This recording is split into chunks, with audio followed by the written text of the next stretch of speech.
कि हमारे western border के ऊपर एक बहुत बड़ी क़यामत आने वाली है और ये वक्त आ गया टफ फैसले। अफगानिस्तान की सूरत हाल कंट्रोल से बाहर होती चली जा रही है। इतनी सूरत हाल खतरनाक है क्योंकि ये कोई छोटी बात नहीं, क्योंकि सबसे ज़्यादा महफूज इलाका काबुल समझा जाता है और वहाँ पर पूरी तरह से हुकूमत का कंट्रोल अब भी है। और वो कह रहे हैं कि जी हुकूमत कह रही है कि हमने नया प्लान तैयार कर लिया है। फिर पाकिस्तान टारगेट कि जी पाकिस्तान तो तालिबान की हुकूमत अफगानिस्तान में चाहता है, अपने मुल्क में वो तालिबान जैसा तर्ज-ए-अमल नहीं चाहेगा, लेकिन अफगानिस्तान में वो चाहेगा तालिबान आ जाएंगे। हर बात में पाकिस्तान पर इतराज़, हर बात में इल्ज़ाम पाकिस्तान पर, फिर कहते हैं जी आप तालिबान का साथ देते हैं। पाकिस्तान करे तो करे क्या? नमस्कार दोस्तों, अफ़गानिस्तान में अमेरिकी सेना के जाने के बाद तालिबान ने वहां तेज़ी से ज़िलों पे कब्ज़ा करना शुरू कर दिया। तालिबान सोच रहा था कि वह जल्द से जल्द पूरे अफ़गानिस्तान के ऊपर कंट्रोल ले लेगा, पर इसी बीच अफ़गानिस्तान की सेना को भारतीय मदद मिली और उसने अपनी सेना को रीपोजीशन करके अफ़गानिस्तान द्वारा कब्ज़ा किए हुए ज़िलों को छुड़ाना शुरू कर दिया। अब तालिबान की मदद कर रहे पाकिस्तान को दर्द होना शुरू हो गया। इस वीडियो में हम देखेंगे कि तालिबान की मदद करने वाला पाकिस्तान और उसका मीडिया किस तरह से चीख और चिल्ला रहा है। उससे पहले आपसे निवेदन है कि हमारे चैनल को सब्सक्राइब करें और बेल आइकन को ज़रूर दबाएं ताकि आपको लेटेस्ट अपडेट मिलते रहें। अफगानिस्तान की सूरत हाल कंट्रोल से बाहर होती चली जा रही है। काबुल में जब नमाज ईद अदा की जा रही थी और सदर के घर में यानी अशरफ गनी के घर पर, वहाँ पर अहम तरीन शख्सियात मौजूद थी तो रॉकेट हमले हुए जो अफगान सदर के घर के इर्द गिर्द गिरे। इतनी सूरत हाल ख़तरनाक है क्योंकि ये कोई छोटी बात नहीं, क्योंकि सबसे ज़्यादा महफूज इलाका काबुल समझा जाता है और वहाँ पर पूरी तरह से हुकूमत का कंट्रोल अब भी है। और वो कह रहे हैं कि जी हुकूमत कह रही है कि हमने नया प्लान तैयार कर लिया है। दूसरी तरफ अफ़गान तालिबान के जो सरबराह हैं हैबतुल्लाह, उन्होंने 20 नुकाते इजला भी दे दिया है। वो कहते हैं कि जी हम अमेरिका समेत, जी हाँ अमेरिका समेत तमाम मुल्कों से ताल्लुकात चाहते हैं, सफारती ताल्लुकात चाहते हैं। ना कोई यूनिवर्सिटी, कॉलेज, स्कूल कोई बंद ना हो, मदारिस कुछ बंद ना हो, यहाँ पर कारोबार बंद ना हो अफ़गानिस्तान में। हम अफ़गानिस्तान की सरजमीन किसी मुल्क के ख़िलाफ़ इस्तेमाल नहीं होने देना चाहते। हम इसका एक पॉलिटिकल हल चाहते हैं, लेकिन हम इस्लामी निज़ाम चाहते हैं, भरपूर इस्लामी निज़ाम चाहते हैं। अब दोहा में जो अभी हालिया मुज़ाकरात हुए अफ़गान हुकूमत और तालिबान के दरमियान, वो भी नाकाम रहे। दूसरी तरफ अगर आप देखें अफ़गान हुकूमत को, तो अफ़गान सदर का जो ईद पर बयान है या तकरीर है, उसमें फिर पाकिस्तान टारगेट कि जी पाकिस्तान तो तालिबान की हुकूमत अफ़गानिस्तान में चाहता है, अपने मुल्क में वो तालिबान जैसा तर्ज-ए-अमल नहीं चाहेगा, लेकिन अफ़गानिस्तान में वो चाहेगा तालिबान आ जाएंगे। अब इसके लिए क्या सबूत है उनके पास? किस तरह पाकिस्तान की मदद कर रहा है? क्या कोई है? दुनिया ने देखा कि जी भारत जिस तरह असलहा दे रहा है और वहाँ पहुँचा रहा है और अल्टीमेटली पता है लोगों को वो असलहा फिर तालिबान के हाथ में लग जाएगा, तो उसके बावजूद पाकिस्तान पर इल्ज़ामात क्या चाहते हैं पाकिस्तान से? जबकि मसला ये है कि खुद आप देखिए कि तालिबान ने कार्रवाई की और अफगान कर्नल अयूब काकी के घर से पाकिस्तान का शनाख्ती कार्ड मिल जाता है। अब पता नहीं बाबर डोगर साहब ये किस किस के पास ये पाकिस्तान के शनाख्ती कार्ड अफगानिस्तान में मौजूद हैं। जब उनके पास ये कार्ड होंगे, कौन आ रहा है, कौन जा रहा है, मैं लीगली भी बात कर रहा हूँ, वो तो अब तो बाढ़ तो अब लगी है ना, 90% काम उस पर हुआ। पहले तो पता नहीं क्या था, एक गाँव है, आधा गाँव पाकिस्तान में, आधा अफगानिस्तान में, और उसके ऊपर बाढ़ लग रही है तो इन्होंने हमले भी किए, उस पर भी एतराज़ किया।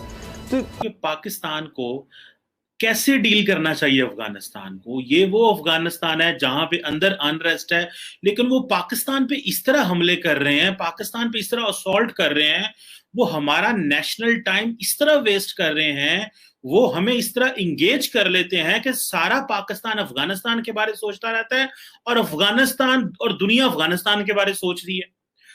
रिसेंटली जो वाकयात हुए मैं उस पर भी बात करना चाहता हूं, और अबव ऑल मैं सबसे पहले पाकिस्तान की जो टॉप पॉलिटिकल लीडरशिप है उनको मुखातब करना चाहता हूं, बताना चाहता हूं कि अफगानिस्तान सिर्फ एस्टैब्लिशमेंट का मसला नहीं है।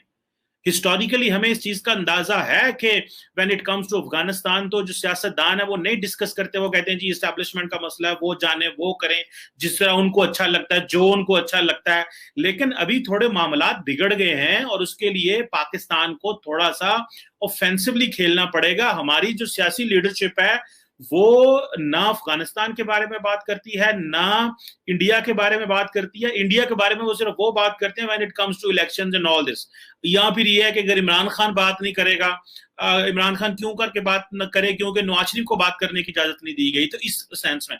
लेकिन coming back to this is very very sensitive things which are going on. Afghanistan जिसका अपने जो जहां पे प्रेसिडेंशियल पैलेस सिक्योर नहीं है, आज एक वीडियो चल रही थी कि ईद के दौरान हमले हो रहे हैं और सदर, वजीर आजम और सदर और बाकी अब्दुल्ला और नेशनल सिक्योरिटी एडवाइजर वो अमरुल्लाह साले जो सारे टाइम पाकिस्तान बैशिंग करते रहते हैं, वो सारे डर रहे थे, घबरा रहे थे, पीछे फायरिंग हो रही थी, पुलिस इवन के उनके 4 स्टार जनरल जो थे वो शूटिंग से घबरा रहे थे। वो हमें खौफजदा कर रहे हैं। पाकिस्तान में लाखों महाजरीन बैठे हुए और उनको परवाह कोई नहीं है इस चीज की, और वो है कि वो इतने बबांगे दोहल और इतना जिन्होंने पंजाबी कहते हैं तरले ना साढ़े ते हमला कर देने कि वो जनाब एक छोटा सा मसला हुआ यहाँ पे, और जिसमें पाकिस्तान की हुकूमत ने ये क्लैरिफाई किया है कि उनकी बेटी का अगवा का मसला नहीं है, 4 टैक्सी ड्राइवर इंगेज थे, ये अगवा नहीं था, हुकूमत ये कह रही है, हम इसको मान लेते हैं।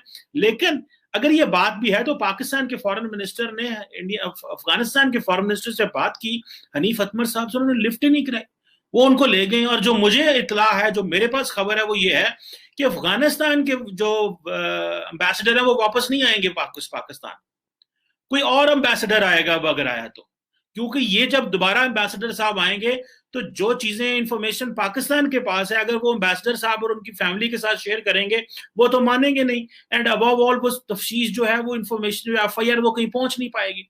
सो हमें क्या करना चाहिए? हमें सबसे पहले पॉलिटिकल लीडरशिप को एक कंसेंसस डेवलप करना चाहिए, मीडिया को अटेंशन डाइवर्ट करनी चाहिए उनकी, पाकिस्तानी सियासतदानों को सेंसिटाइज करना चाहिए, भैया अफगानिस्तान का मसला हमारे बॉर्डर पे आ पहुंच गया है, जो हमारे अदारे हैं वो वहां पे लेके बैठे हुए हैं, रिफ्यूजीज के लिए कैंप्स तैयार कर रहे हैं और आप आपस में लड़ रहे हैं, और हमारे यहाँ पे मातम बिछा हुआ है, कभी कोई इसको गाली देता है, वो कोई दूसरा उसको गाली देता है। ऐसे लगता ही नहीं है कि जैसे पाकिस्तान में की सियासतदानों को ये अंदाजा हो कि हमारे वेस्टर्न बॉर्डर के ऊपर एक बहुत बड़ी क़यामत आने वाली है, पहली बात। दूसरी बात यह है कि अफगानिस्तान को इंतहाई टफ टाइम देना चाहिए, ये जो अपीसमेंट की पॉलिटिक्स है ना, छोड़ देनी चाहिए। अशरफ गनी साहब ने उधर उज्बेकिस्तान में इमरान खान साहब को गंदा करने की कोशिश की, पाकिस्तान को गंदा करने की कोशिश की, और वो जो कॉन्फ्रेंस थी बजाय कनेक्टिविटी और चीजों की बात करते, इमरान खान साहब ने आधा टाइम तो ये क्लैरिफाई करते गुजार दिया, जनाब के जो अशरफ गनी को बताना चाहता हूं, अगर तुम इनसिक्योर होगे तो हमें कोई फायदा नहीं होगा, और हम क्लैरिफिकेशन देते रहे हैं, हम सारा टाइम मतलब क्लैरिफिकेशन देते रहे कि जो भी बात हमारे पे कर दे, दुनिया में कोई बंदा उनकी कोई बात मानता नहीं, उनको कोई मुंह लगाने को राजी नहीं है। सारा यूरोप, सारा अमेरिका, सारा वेस्ट उठ से उधर आया, वहां से होकर चला गया, उनकी कैपेसिटी बिल्डिंग करता रहा, लेकिन वो at the end of the day वो कुछ भी नहीं कर सके। और हमें वो जनाब जब मर्जी कर तड़ी लगा देंगे, कहते हैं पायना है तो पाकिस्तान की तो गल ही को नहीं ना, वो उनको पता है इस चीज का, वो क्यों हमारे साथ इस तरह कर रहे हैं, उनको पता है हम यूनाइटेड नहीं है। आप इमेजिन कर रहे हैं कि तालिबान ने भी स्टेटमेंट दे दी अफगान एम्बेसडर की जो सो कॉल्ड अबडक्शन है उसके ऊपर जी दे दी। अच्छा चलो अबडक्शन भी समझ लो, हो गई, अबडक्ट ही हो गई, हो गया, मैं समझता हूँ वाकई हो जाते हैं दुनिया में, कोई बात नहीं, लेकिन क्या पाकिस्तान सही तरह रिस्पॉन्ड नहीं कर रहा था? क्या लॉ एनफोर्समेंट एजेंसी जो रिस्पॉन्ड नहीं कर रही? क्या पुलिस ने सही तरह हेल्प नहीं किया? वो अपने एम्बेसडर क्यों उठा के ले गए यहाँ से? इसीलिए ताकि हम जो है इसको इस तरह का माहौल बनाएं और हम बन जाए मासूम, और हम बन जाए जो वो बड़े कि हम मजलूम, और पाकिस्तान को जो है दबाएं इस चीज पे। और ये सारा कसूर किस चीज का है? इमरान खान साहब ने ये जो तंदो तेज पॉलिटिक्स शुरू कर दी है ना, तू मैं पंजाबी के ना फड़ लो वाली सियासत हो रही है इस वक्त पंजाब के अंदर और पाकिस्तान के अंदर। उसने इतना मुल्क का जो पॉलिटिकल फैब्रिक है वो डिस्ट्रॉय करके रख दिया है कि कोई एक ग्रुप दूसरे ग्रुप के साथ बैठने को तैयार नहीं है। और ये वक्त आ गया टफ फैसले करने का, और जब टफ फैसले करने और अगर ये सियासतदान ना खड़े हुए तो मैं एक बात बता दूं, अफगानिस्तान के मामले में हमारे लिए मजीद चैलेंजेस इमर्ज हो जाएंगे और हमें कोई माफ नहीं करेगा। ना रीजनल कंट्रीज माफ करेंगे, ना इंडिया माफ करेगा, ना अफगानिस्तान माफ करेगा। इंडिया के साथ ताल्लुकात है कोई नहीं।